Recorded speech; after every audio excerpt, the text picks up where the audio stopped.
Desafíos de diagnóstico en la era genómica. Así se llama una charla muy interesante que tiene que ver con esto que hablábamos de la importancia de la medicina y del médico genetista. Y es por eso que invitamos a Mariela Larrandauru. ¿Cómo estás, Mariela? Buen día y buenas tardes. Buenas, ya a esta altura, y bienvenida.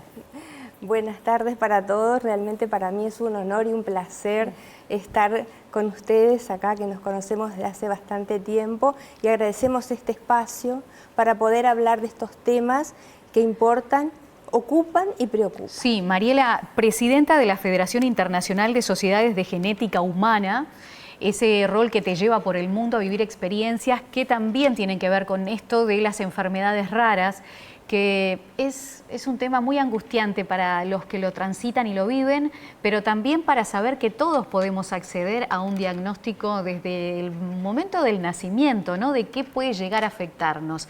Por eso empezar a hablar un poquito de qué es esto de las enfermedades raras. Sí. Quizás para la audiencia que nos está escuchando esta noche, para el Uruguay, sería importante definir.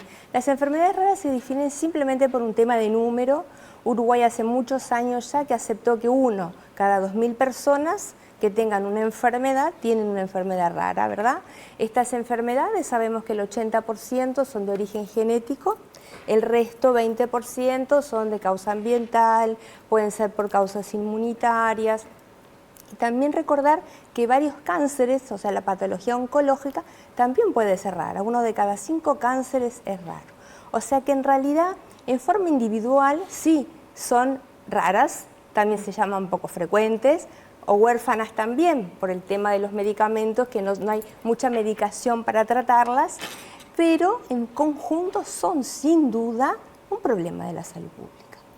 Entonces, ¿en qué momento las podemos diagnosticar? Y eso también es importante en todo el ciclo de la vida, desde el periodo preconcepcional hasta el periodo prenatal, el periodo al momento del nacimiento, neonatal, y en el transcurso de la vida. ¿Y dónde estamos en la búsqueda de detección temprana, por ejemplo, o quizá para poder tener acciones preventivas? ¿Se hace un chequeo prenatal? Ahí va. Tú te referís, Lorena, a Uruguay. Uruguay sí. tiene, está muy bien posicionado, y es un orgullo de la Celeste, de los uruguayos, nuestro programa de pesquisa neonatal. Es un programa de pesquisa neonatal muy amplio, con amplia cobertura, es universal y gratuito. Y tiene justamente algunas patologías que son diagnóstico obligatorio. Y después, por lo menos 20, y quizás en estudio más, otros errores congénitos del metabolismo que no son obligatorias. Entonces, ese grupo de patologías, ¿por qué se eligen esas patologías? No son cualquier patología que entra en un programa de tamizaje, porque no nos olvidemos que tamizaje quiere decir que son recién nacidos, hermosos, ¿verdad? Pero que se hacen pequeñas pruebas, que esas pruebas, si dan mal, hay que repetirlas porque no son diagnósticas y requieren una confirmación.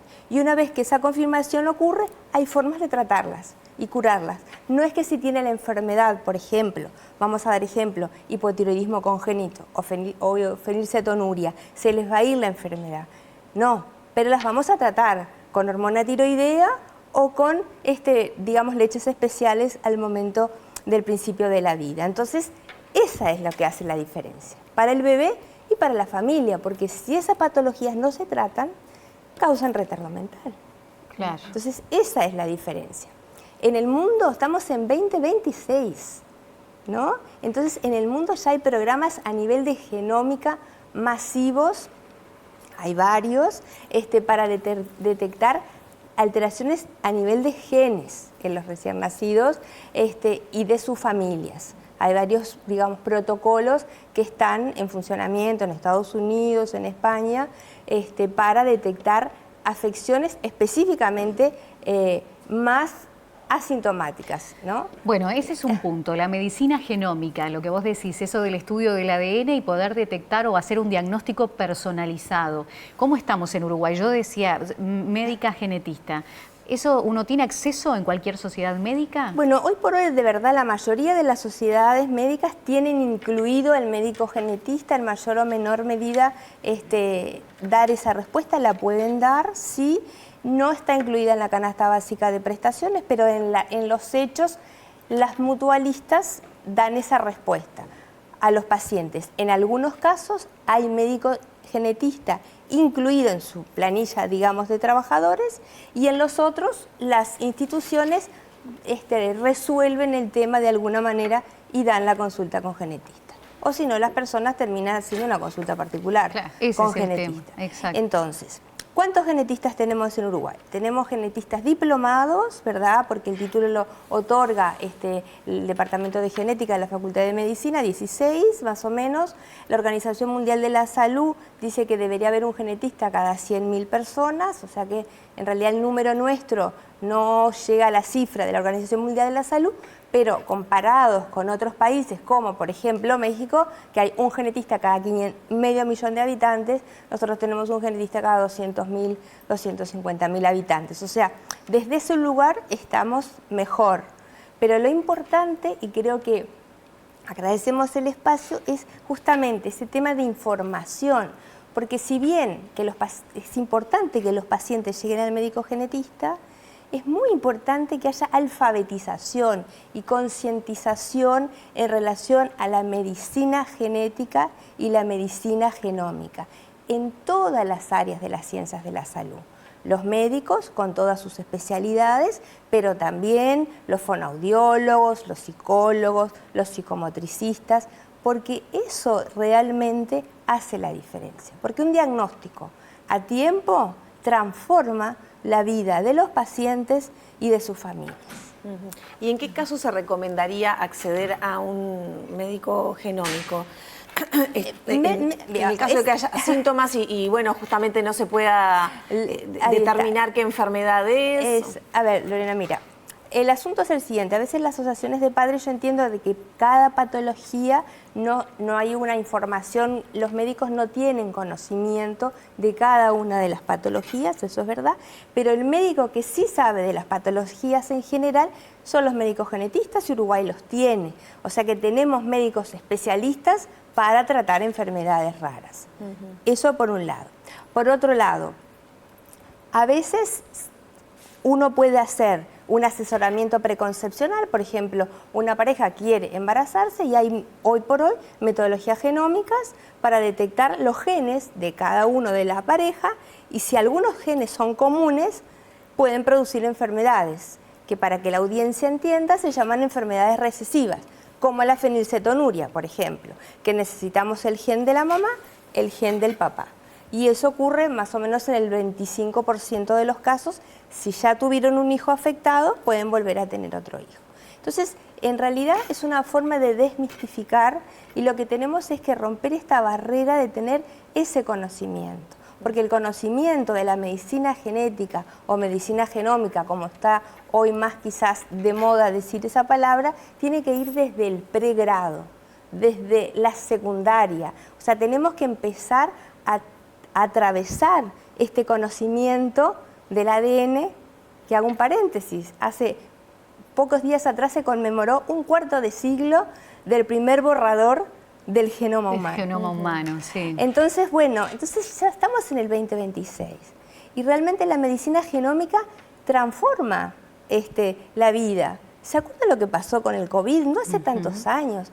Y ese conocimiento genómico del coronavirus permitió hacer vacunas en un tiempo extraordinario y esa misma tecnología es la misma tecnología que se emplea para enfermedades humanas. Esa secuenciación del exoma, como exacto, se dice. Entonces que ahora está de moda el exoma. Sí. El exoma en realidad es uno de los métodos diagnósticos, porque para el genetista clínico en laboratorio es el examen físico. Es súper importante un buen examen físico para que nosotros tengamos una información genómica adecuada.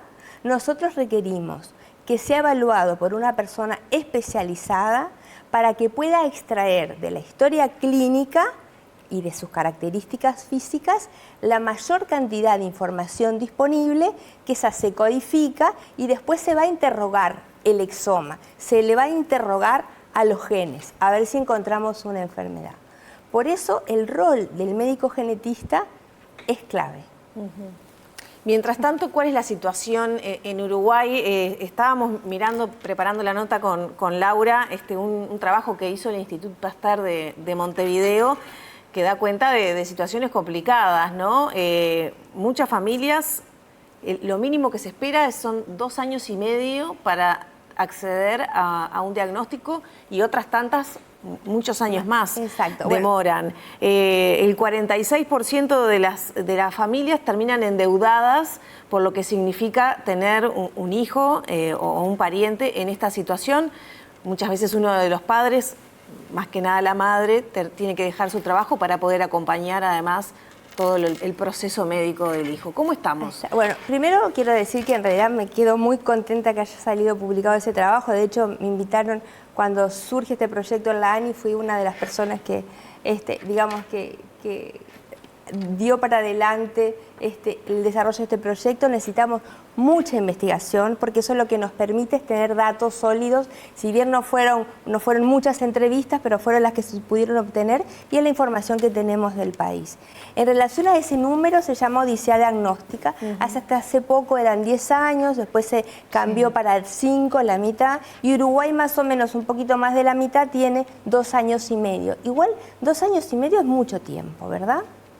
Entonces, eso por un lado. Ese trabajo también, esa encuesta, demostró la necesidad que tienen los profesionales de la salud, que tienen un desconocimiento, lo que veníamos hablando. Más del 60% no tiene ni idea de lo que cosas. es un exoma. Exacto. Y en exoma, ya podemos aprovechar el momento para contar un poquito, nosotros tenemos todo el conjunto de ADN, ¿verdad?, de las células del organismo. Vamos un poquito más para atrás. Los cromosomas son como una enciclopedia, donde están, digamos, ahí toda nuestra información genética. La especie humana tiene 46 cromosomas, los gatos tienen otro número, las plantas otros, las mariposas otros. Entonces, de los cromosomas humanos, si voy muy rápido ustedes me dicen, adentro, es como que fuera una enciclopedia, adentro están los genes, ¿no? Entonces, en esos genes, cuando estudiamos el exoma, estamos estudiando solamente el 1 o 2% de todo el genoma. Pero es interesante, porque en ese 1 o 2% se encuentran la mayoría de las alteraciones de los genes que producen enfermedades humanas. Entonces, eso es lo que a eso es lo que se refiere cuando uno estudia el exoma. Pero por eso yo mencionaba anteriormente que para estudiar ese exoma tiene que el paciente llegar con una evaluación clínica y una información lo más acotada y exacta posible para que ese resultado, imagínense miles y miles de información que tenga sentido, porque un resultado, y tenemos 2 minutos, no sé cómo estamos de tiempo, porque el tiempo sí, porque es además oro. justo quería que quisieras énfasis en eso, porque también se puso muy de moda eso de irnos a hacer esos que comprás, esos packs que comprás de exámenes de ancestralidad y genética. Se llama, si querés, eso lo hablamos después. Que también me imagino que va por el camino que vos decís de la responsabilidad de interpretar esas cosas. Entonces son cosas diferentes. Esto es estudio clínico, diagnóstico. Entonces, el exoma, como mencionábamos que era eso, es importante tener los resultados. Y cuando uno hace un exoma, básicamente puede tener 4 posibilidades de resultados. Uno, que encuentra la mutación o la variante, o sea, que es patogénica y responde a esa enfermedad, porque está en las bases de datos y no hay duda que eso es esa enfermedad. Después, hay otro grupo importante que se llama benignas, variantes benignas. Antes se llamaban mutaciones, ahora el nombre correcto es variantes, de acuerdo a la nomenclatura internacional. Hablamos así para que la gente nos entienda. Pero mutaciones benignas que no importa el modelo. Puede ser A, B o C, la proteína funciona perfecto, sin problema. Dijimos, los 2 extremos. Después tenemos un extremo que son variantes probablemente patogénicas, que hay evidencia fuerte de que sea eso, ¿verdad?, la enfermedad específica, y hay que hacer un seguimiento y probablemente esa variante el médico asuma, quizás tenga que hacer algunos otros estudios de segregación, si lo tiene la mamá o tiene el papá, para dar como un final y completar el diagnóstico. Pero después nos quedamos con un grupo importante que se llaman variantes de significado incierto, que son BUS. Entonces, para tener esas variantes de significado incierto, cuanto mejor sea el aporte del dato del genetista y la información del dato clínico, vamos a tener menos cantidad de bus, que lo que generan es como ruido en el genoma. Por eso el patrón oro de un estudio de un exoma no es hacérselo solo a la persona, a veces es lo que llamamos un exoma trío, que uno hace al padre, a la madre y al afectado. Y con eso, varias de esas bus que no sabemos qué significan, se llaman así de significado incierto porque existen datos controversiales en la literatura y en las bases de datos. Unos dicen que son benignas, otros dicen que son patogénicas, entonces no se llega a una conclusión. Igual también es interesante saber que hoy es un abus y en 6 meses deja de ser un abus, o en 3 meses, porque esta información es como nuestro ADN, es dinámico.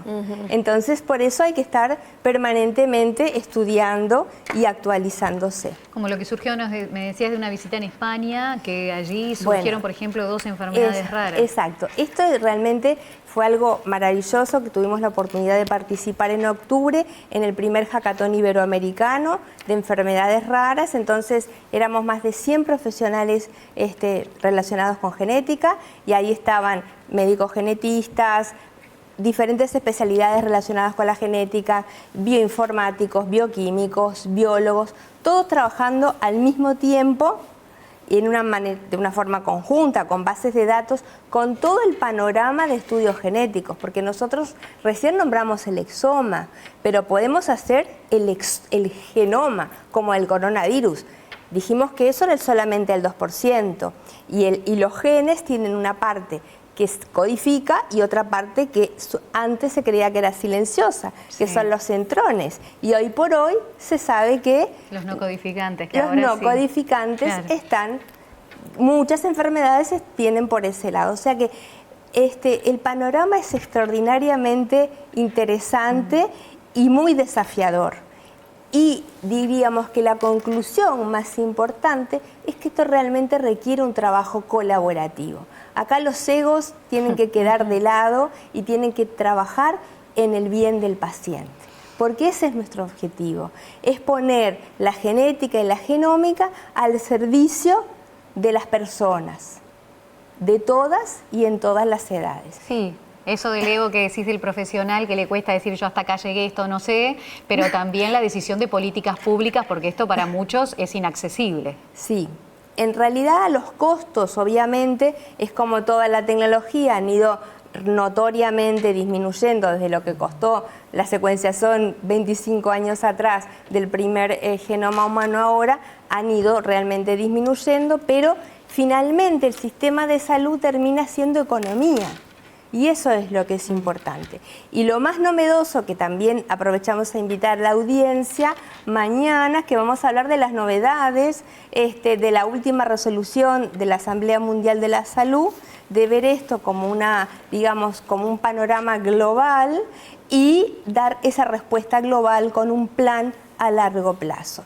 Y lo más importante, que esta resolución incluyó a las asociaciones civiles para que nadie quede atrás, porque quienes acompañamos desde hace tantos años a la asociación civil sabemos que ellos son los que hacen acontecer las cosas, y de hecho mañana nos va a acompañar el presidente de Atrofia Muscular Uruguay. Esas familias que mueven montañas. Mueven montañas. Muchas gracias, También, Mariela. perdón, mencionar que el centro especializado en enfermedades raras es el BPS, ¿no? Exacto. El centro así lo decretó el Ministerio de Salud.